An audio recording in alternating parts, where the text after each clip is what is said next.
They told him it would take 1,000,000 men 100 years to capture the island. Admiral Keiji Shibasaki stood on the command deck of his reinforced concrete bunker on Batio Island, looking out across the lagoon in the early morning darkness of November 20th, 1943. He had spent 14 months transforming this coral atoll into what he believed was the most formidable defensive position in the Central Pacific. Every pillbox had been positioned with interlocking fields of fire. Every approach had been mined, wired, and ranged for artillery. The tide schedules had been calculated precisely. The defensive doctrine had been perfected through careful study of previous amphibious assaults. At 04:41 hours, the first salvos from American battleships began to fall. Shells weighing as much as a small automobile crashed into his fortifications. Shibasaki did not flinch. His bunkers had been built to withstand this. The concrete walls were 4 feet thick in places, reinforced with steel rails taken from the island's narrow-gauge railway. Sand and coconut logs provided additional cushioning against the concussion. His men, the Special Naval Landing Forces, Japan's equivalent of Marines, were trained, disciplined, and deeply committed to the doctrine of decisive battle at the water's edge. If you're enjoying this deep dive into the story, hit the subscribe button and let us know in the comments from where in the world you are watching from today. Shibasaki's confidence was not misplaced arrogance. It was the product of careful military calculation. The Japanese Imperial Navy had studied every major amphibious operation in modern warfare. They had examined British failures at Gallipoli in World War I. They had reviewed their own successful landings in China and Southeast Asia. They had developed a comprehensive defensive philosophy specifically designed to defeat American amphibious doctrine. The theory was simple, brutal, and logical. Destroy the enemy at his most vulnerable moment, when he is transitioning from sea to land, when his men are packed in boats, when his heavy weapons cannot yet be brought to bear. Batio Island, the primary landmass of Tarawa Atoll, measured just 2 miles long and 800 yards at its widest point. The entire island was barely 300 acres. A man could walk its perimeter in less than 2 hours. But on this tiny scrap of coral, Shibasaki had constructed a defensive system that represented the evolved thinking of Japanese military engineers. 500 pillboxes and firing positions, 40 artillery pieces, including 8-inch naval guns taken from British ships captured at Singapore, 14 coastal defence guns, 40 light tanks buried in revetments as stationary fire points, 1,300 coconut log obstacles driven into the reef and lagoon floor, miles of barbed wire, thousands of mines, and 4,800 men willing to die rather than surrender. The American ships offshore carried the 2nd Marine Division. These men had trained for over a year specifically for this operation.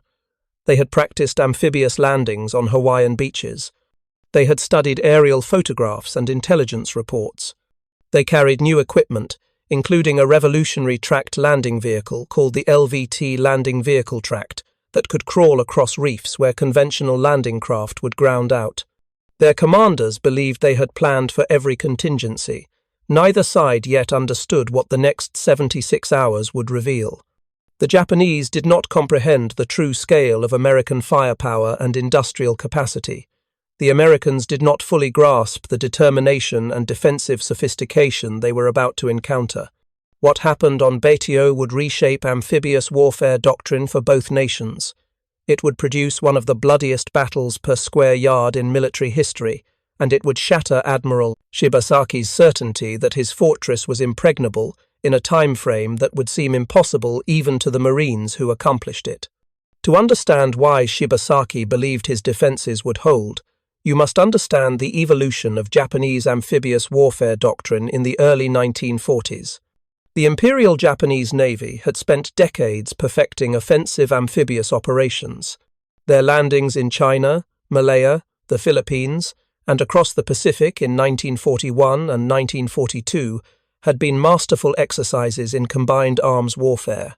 Japanese forces had landed on defended beaches, overcome superior numbers, and conquered territories that Western military analysts had deemed defensible. But by late 1942, Japanese planners recognized that the strategic initiative had shifted. After defeats at Midway and Guadalcanal, Japan would increasingly fight defensive battles. The question facing military strategists in Tokyo was fundamental. How do you defend small islands against an enemy with overwhelming naval and air superiority? The answer they developed was called Kakyu Gyokusai, the doctrine of decisive defensive battle. Rather than attempting to prevent landings entirely, which was impossible against American naval gunfire, Japanese forces would allow enemy troops to come ashore, then destroy them through prepared defenses and immediate counterattacks. This doctrine required specific engineering solutions. Pillboxes had to be built strong enough to survive naval bombardment. They needed to be positioned to create overlapping fields of fire, so that attacking one position would expose troops to fire from multiple other positions. They needed to be camouflaged so thoroughly that attackers could not identify them until they were already in the kill zone. And they needed to be supplied with sufficient ammunition, food, and water to allow defenders to fight for days or weeks without resupply. Batio represented the most sophisticated implementation of this doctrine yet attempted. Construction had begun in August 1942, immediately after Guadalcanal demonstrated that the Americans intended to fight their way across the Pacific. Japanese engineers, along with 1,200 Korean laborers and local Gilbertese workers, had worked continuously for 14 months. They poured concrete using cement imported from Japan and mixed with coral sand. They cut coconut logs and laid them in alternating layers with coral to create shock-absorbing barriers. They positioned steel firing ports at precise angles calculated to cover specific approach lanes. The main defensive line ran along the northern shore, where intelligence indicated the Americans would land. Here, pillboxes were positioned every 50 yards. Each was a reinforced concrete structure sunk partially below ground level. The walls consisted of 3 to 4 feet of concrete, reinforced with steel rails and rebar. Inside, the firing chamber measured approximately 8 feet by 10 feet, barely large enough for a machine gun crew and ammunition storage. Ventilation came through covered ports that also served as alternate firing positions. The roof was layered: concrete, then sand, then coconut logs, then more sand, creating a cushion that would absorb shell impacts and prevent penetration. Between the pillboxes ran trenches, allowing defenders to move under cover and reinforce threatened positions. Barbed wire barriers stretched in multiple rows, some visible to channelize attackers into predetermined killing zones, others hidden in the coral rubble to entangle men who thought they had cleared the obstacles. Anti-tank ditches had been dug at key points, though Japanese planners doubted the Americans would bring armor ashore in the initial waves. The beach obstacles were particularly ingenious. Starting at the low tide line and extending hundreds of yards into the lagoon, Japanese engineers had driven coconut log posts into the coral. These were arranged in rows, angled toward the expected landing approach. Behind them were pyramidal structures called tetrahedrons, made from coconut logs lashed together and weighted with coral. These obstacles were designed to rip the bottoms out of landing craft, forcing troops to disembark in deep water under fire. Steel rails scavenged from the narrow-gauge railway that had once served the island's copra industry were sharpened and driven into the coral at angles, creating underwater spikes that could impale boats or men. Admiral Shibasaki's greatest natural ally was the reef itself.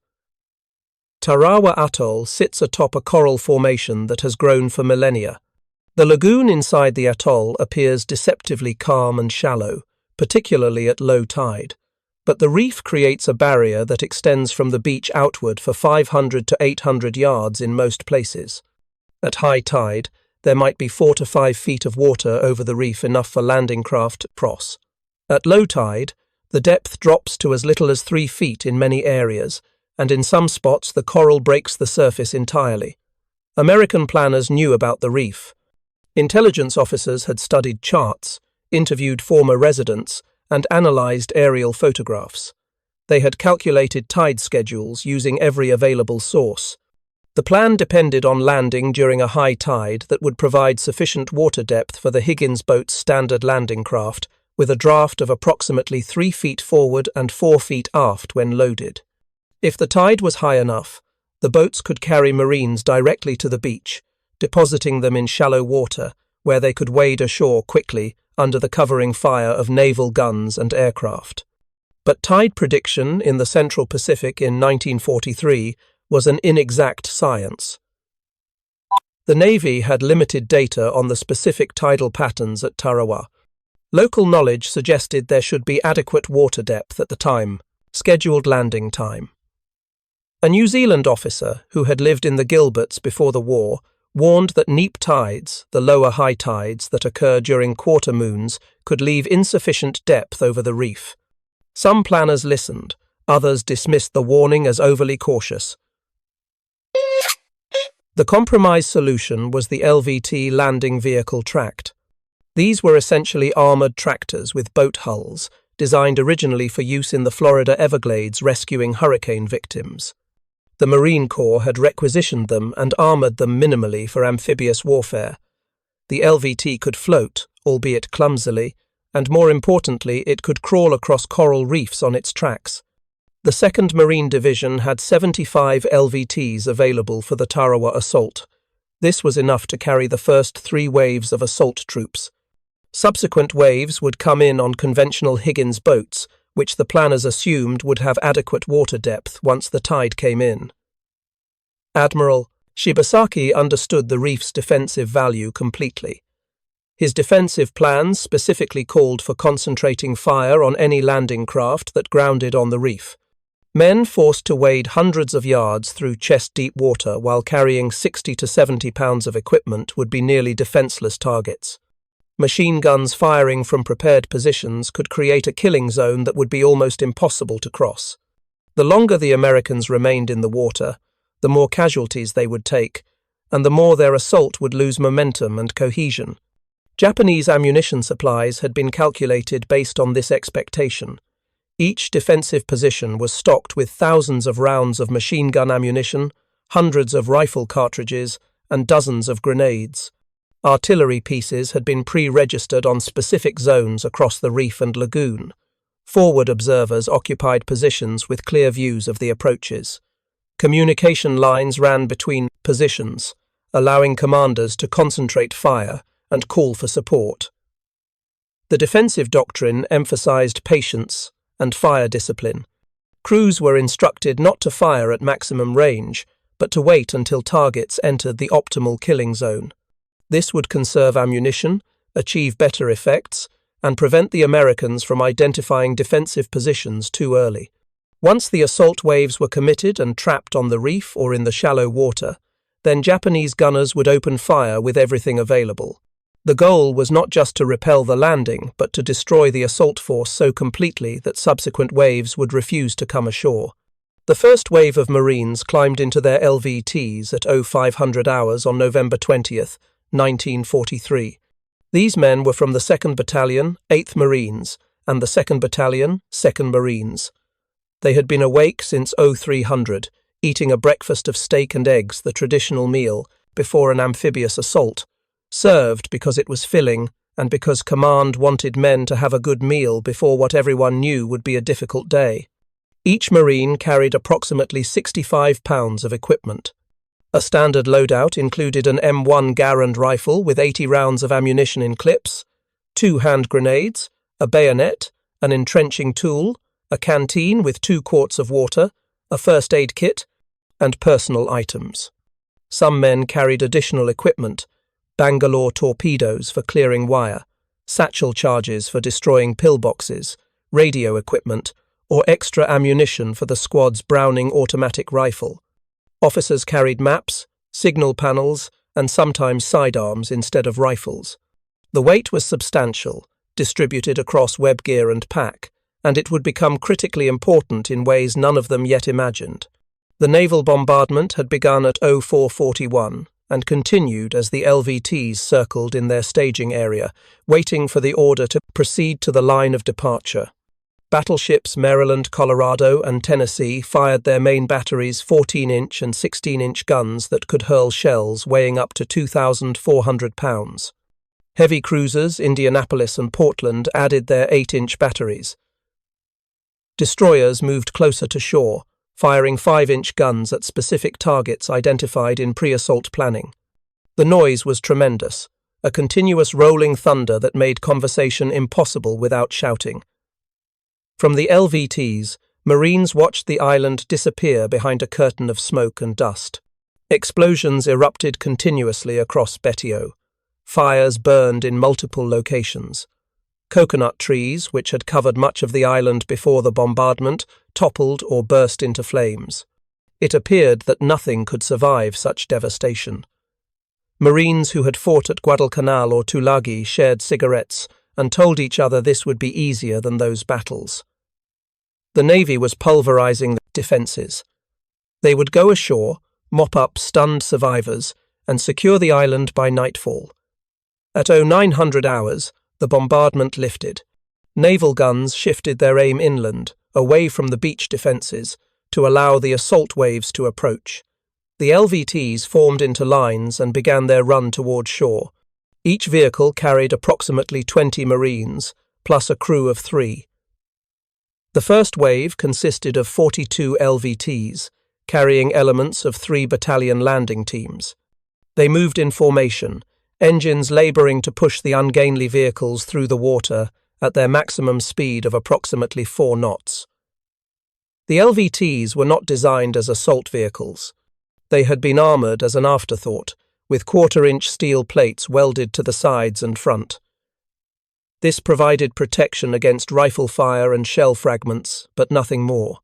The vehicles had no overhead protection. Marines sat on bench seats inside, exposed to plunging fire.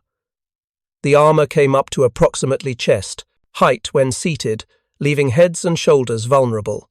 The Marines called them alligators or simply Amphtrax, and they had trained with them extensively, but no amount of training could prepare them for what approaching Betio would actually mean.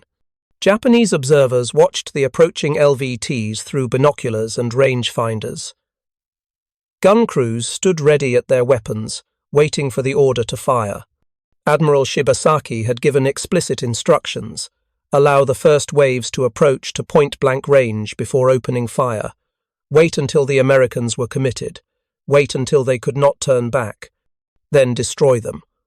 Artillery crews checked their range cards. Machine gun crews charged their weapons. Riflemen settled into firing positions with clear views of the reef and beach. The morning sun climbed higher, burning off the haze from the bombardment, providing excellent visibility across the lagoon. At approximately 09:15, when the lead LVTs were roughly 500 yards from shore, Japanese guns opened fire. Every weapon that had survived the bombardment, every gun crew that had waited patiently in their reinforced positions, began firing simultaneously. The effect was devastating and immediate. Heavy machine gun fire raked the approaching LVTs. The 1/4-inch armour plate stopped some bullets, but not all. Rounds penetrated the thin plating or came over the top, striking Marines crowded inside. 40mm anti-boat guns fired directly at the LVTs, their shells capable of penetrating the light armour easily.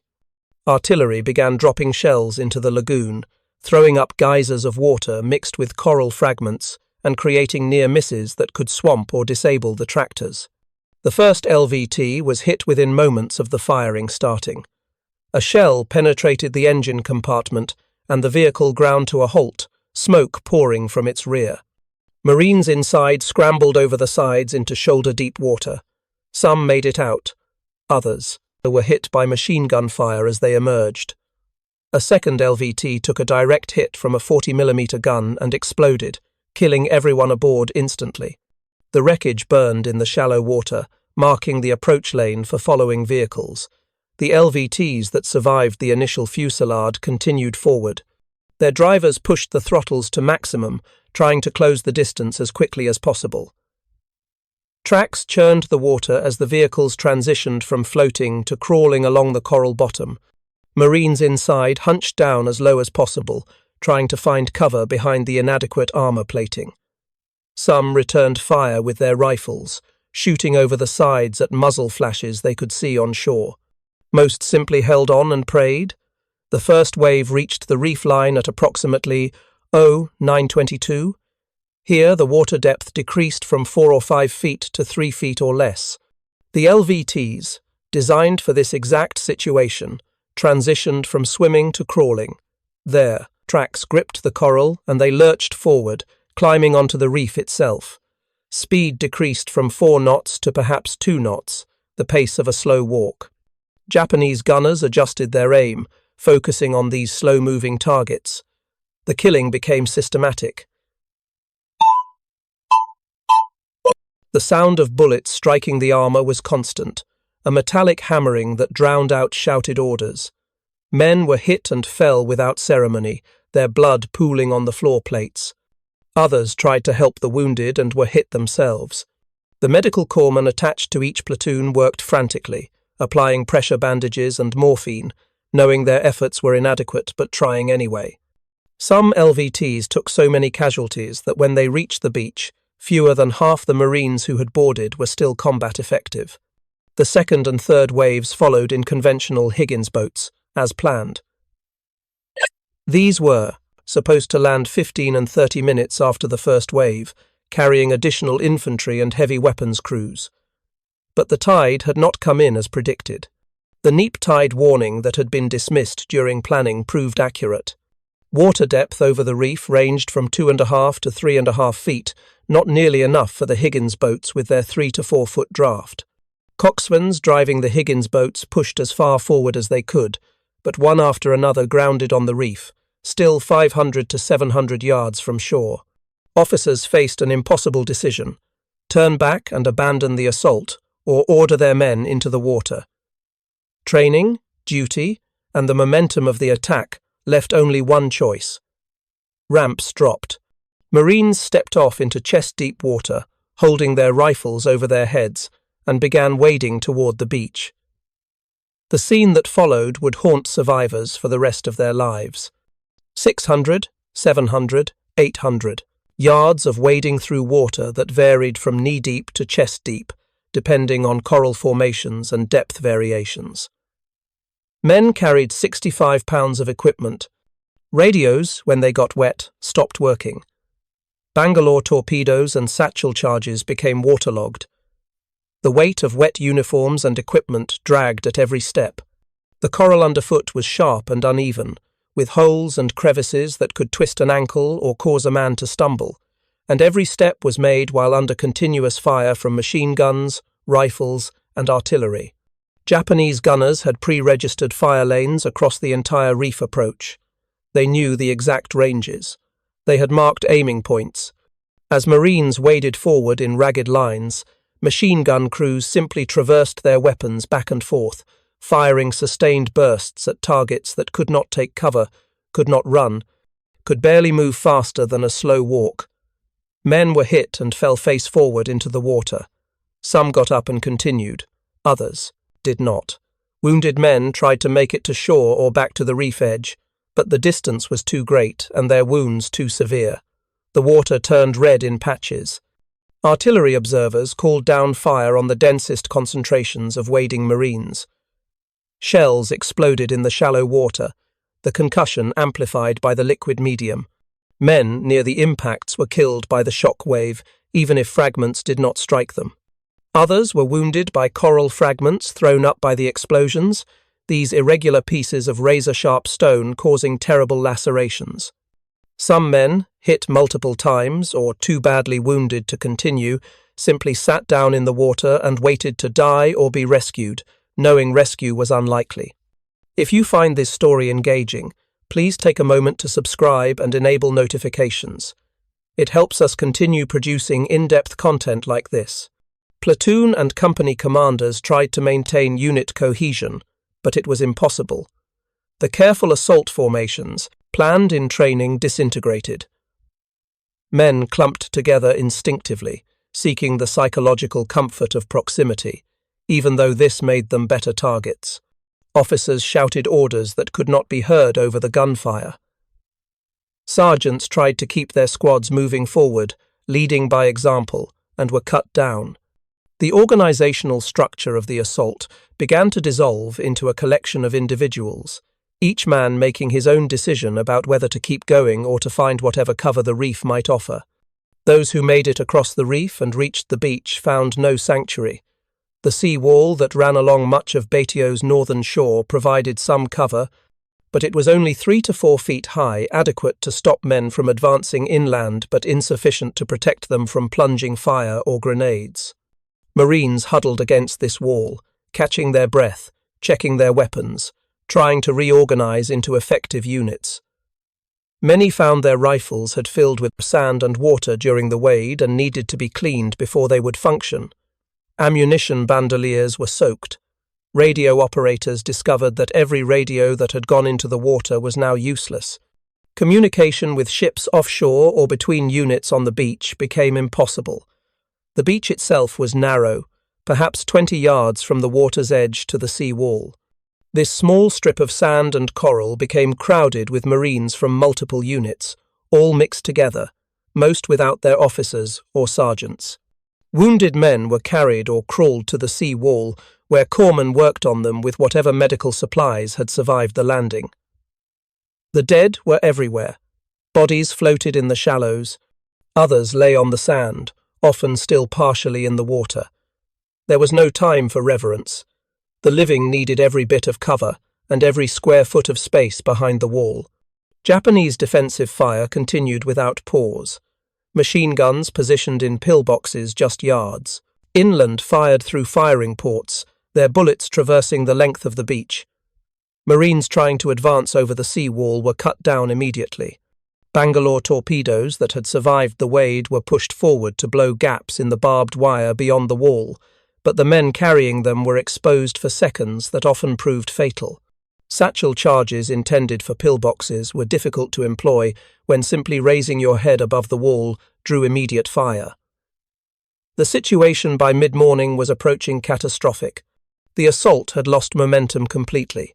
First, second, and third wave units were jumbled together along a narrow strip of beach or still wading in from grounded landing craft.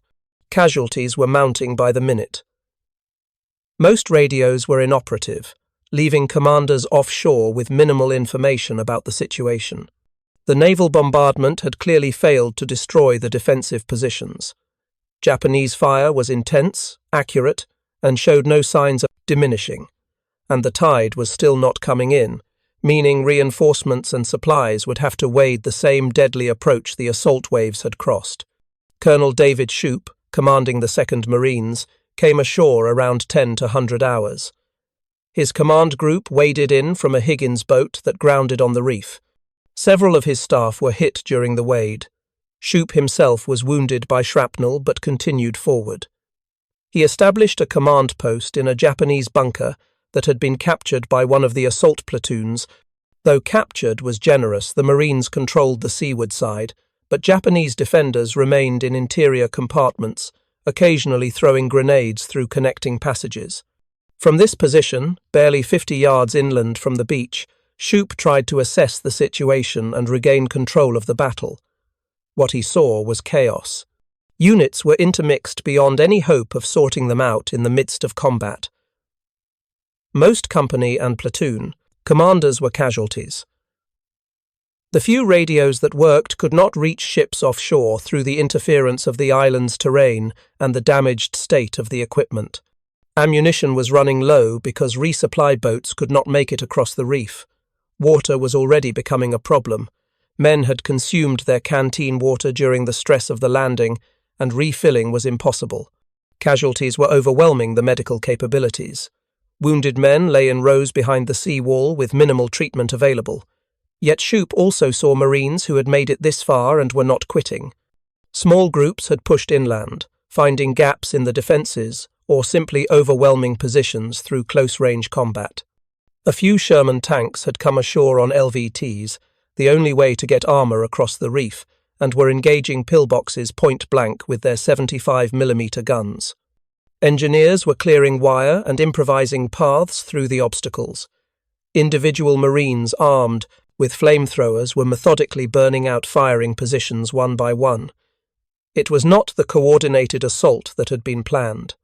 It was something far more primitive and costly, a series of small unit actions and individual decisions to keep moving forward despite everything, driven by training, leadership, and a stubborn refusal to accept defeat. The battle for Betio would continue for 3 more days, but the outcome was decided in those first hours on November 20th, 1943. Admiral Shibasaki's defensive theory had worked exactly as designed. The Americans had been devastated at the water's edge, pinned on the beaches, and subjected to withering fire from prepared positions. His men had performed magnificently, maintaining fire discipline, conserving ammunition, and inflicting casualties at a rate that would have broken most attacking forces. But the theory had one fatal flaw. It assumed the Americans would break. They did not.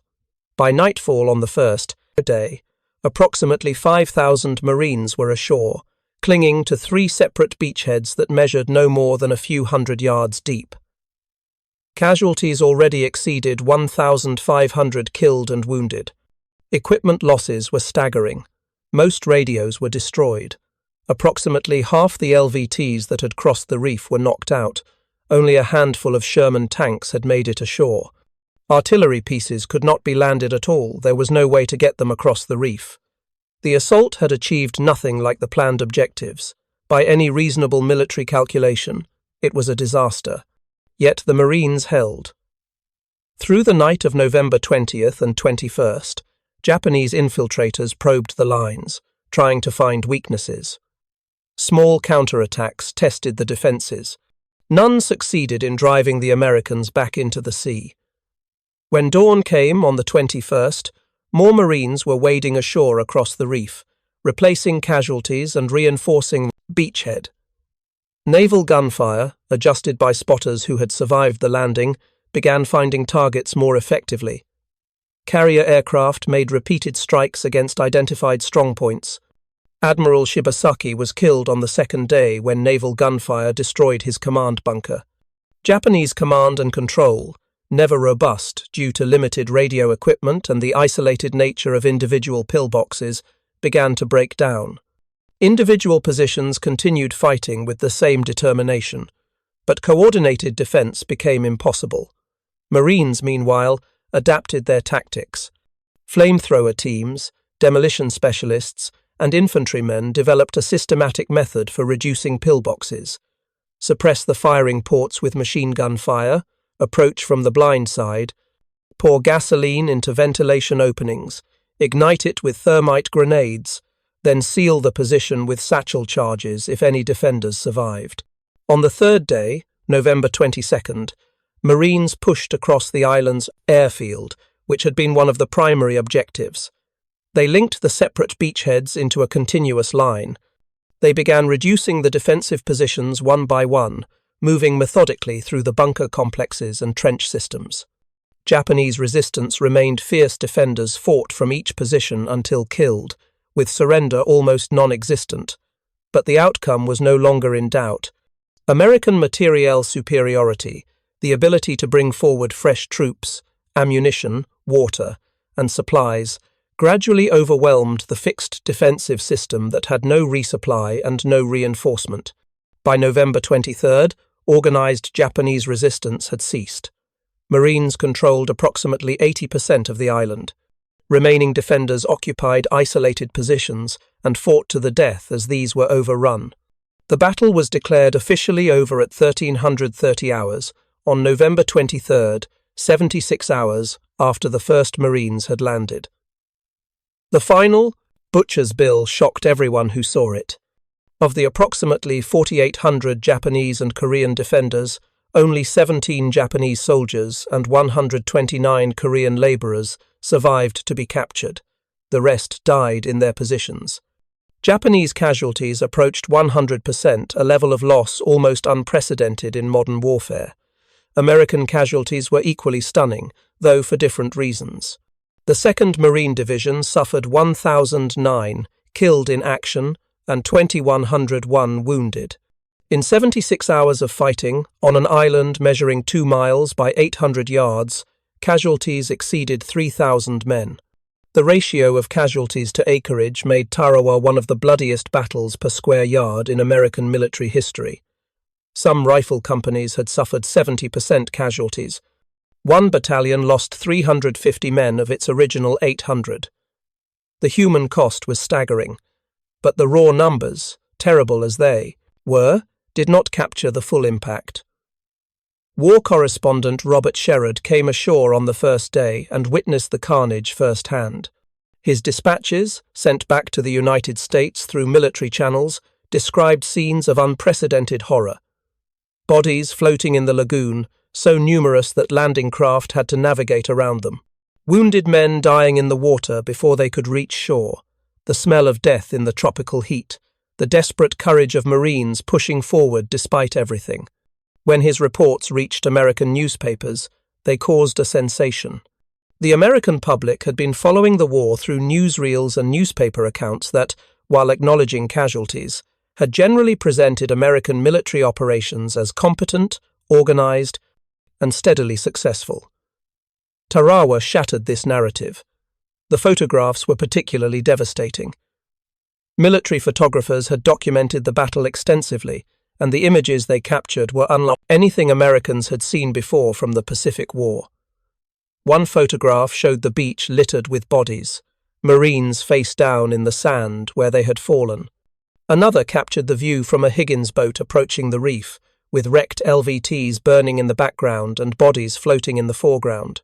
A third showed the interior of a Japanese pillbox after it had been captured, with the gun still pointed out the firing port and the dead crew sprawled around it. These were not sanitized, distant images of war. They were intimate, graphic documentation of industrial-scale killing. The Roosevelt administration faced a difficult decision. Military censors had previously restricted publication of photographs showing American dead, reasoning that such images would harm morale and give comfort to the enemy. But the scale of the Tarawa casualties made concealment impossible. Too many families would receive telegrams. Too many Marines who had survived would return and tell their stories. In late 1943, the government made the controversial decision to release some of the photographs, believing that the American public needed to understand the true cost of the war. The photographs appeared in Life magazine and major newspapers across the country in December 1943. The reaction was immediate and intense. Some readers were outraged, questioning why such losses had been necessary to capture a tiny island most had never heard of. Others were shocked into a new understanding of what the war actually meant. Still others expressed pride that American servicemen had overcome such horrific conditions to achieve victory. The debate raged in newspapers, in Congress, and around dinner tables across America. Military commanders recognized that Tarawa represented both a victory and a crisis. Yes, the island had been captured. Yes, American forces had proven they could overcome prepared defenses and win against determined resistance. But the casualty rate was unsustainable. If every island across the Central Pacific required comparable losses, the American public would not support the offensive. Changes had to be made, lessons had to be learned. The doctrine had to evolve. Amphibious warfare specialists studied every aspect of the Tarawa assault. They interviewed survivors, examined battle reports, analyzed what had worked and what had failed. Their conclusions led to sweeping changes in American amphibious doctrine that would define operations for the rest of the war. Naval bombardment needed to be longer and more precisely targeted. Aircraft needed to attack immediately before the landing, not hours before. Underwater demolition teams needed to clear obstacles and chart reef passages before the assault. More LVTs were needed enough to carry not just the assault waves but all follow-on forces. Better radios were needed, waterproof versions that could survive the landing. The tide problem led to extensive oceanographic studies. The Navy established teams of specialists who analyzed tide patterns, reef structures, and landing conditions for every subsequent operation. Never again would an assault plan depend on untested assumptions about water depth. The communication failures led to improved radio equipment and new protocols for maintaining command and control during the chaotic first hours of an assault. The casualties among unit leaders led to changes in training, emphasizing leadership at every level so that squads and fire teams could function independently when command structures broke down. These lessons, purchased at such terrible cost at Tarawa, were applied at Kwajalein, Eniwetok, Saipan, Guam, Tinian, Peleliu, Iwo Jima, and Okinawa.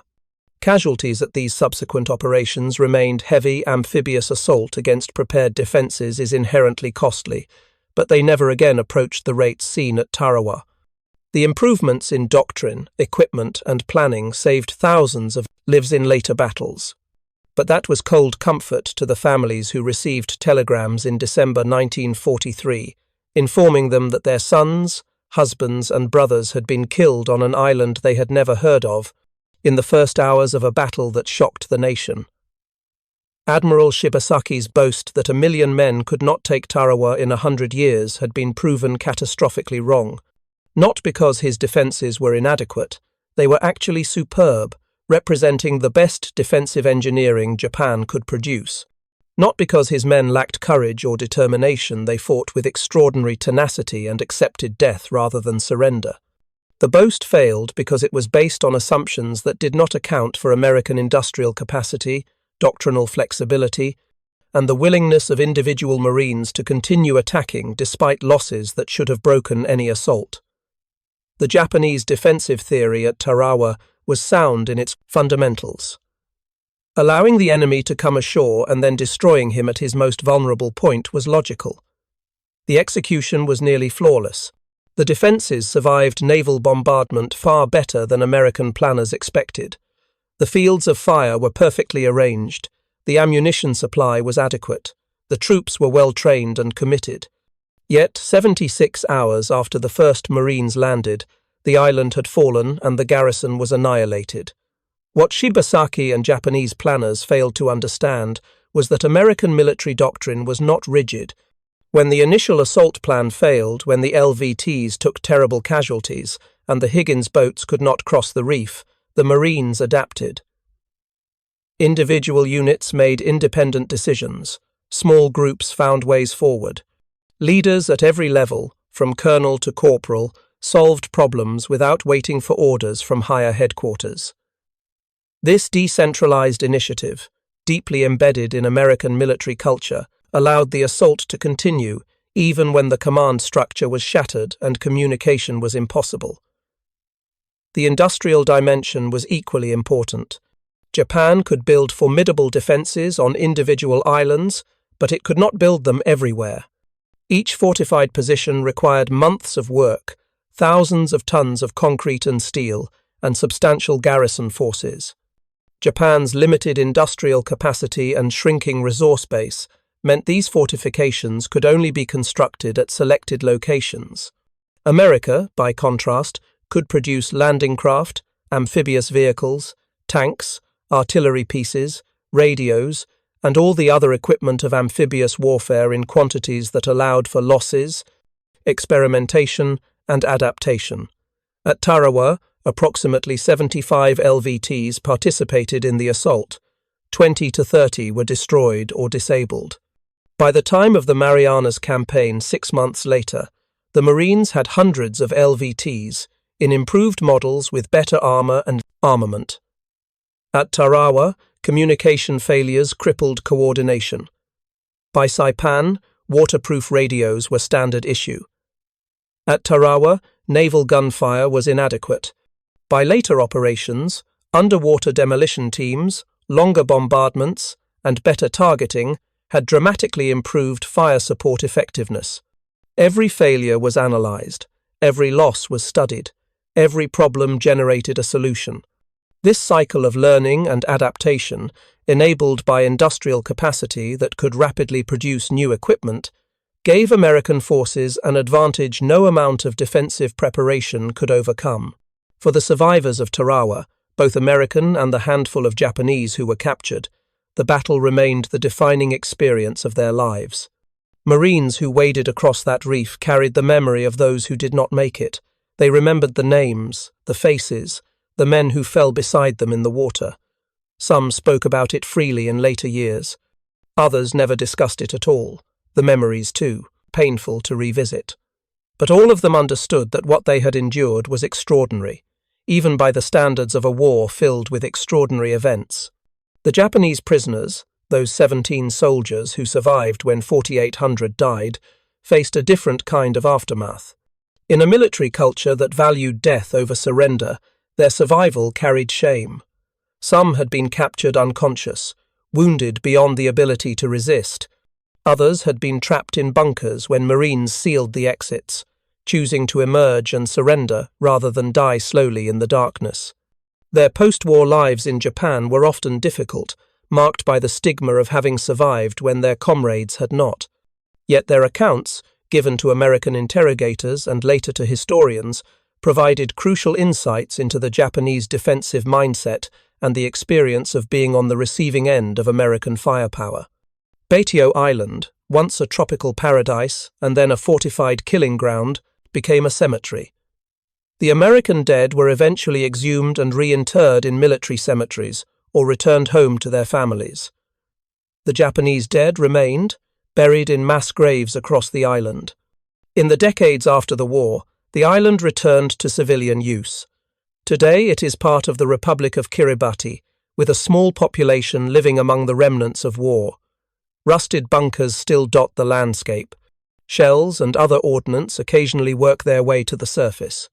The reef, where so many men died, is calm and beautiful again, showing no trace of the horror it witnessed in November 1943. Admiral Shibasaki's confidence that his fortress was impregnable had not been mere arrogance.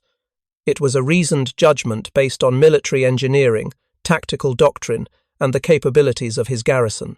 He had built defences that represented the state of the art. He had trained his men thoroughly. He had calculated the mathematical realities of amphibious assault, the vulnerability of men in boats, the difficulty of bringing firepower to bear during the transition from sea to land, the advantage defenders held in prepared positions. All of his calculations were correct. His only error was failing to account for what happened when American Marines, despite taking catastrophic casualties, refused to stop coming. 76 hours, 4,800 Japanese dead, 3,000 American casualties, one tiny island. The fortress that was supposed to hold for 100 years had fallen in just over 3 days, and in falling, it had taught both sides lessons that would echo through the remainder of the Pacific War and reshape amphibious doctrine for generations to come. Thank you for watching. For more detailed historical breakdowns, check out the other videos on your screen now, and don't forget to subscribe.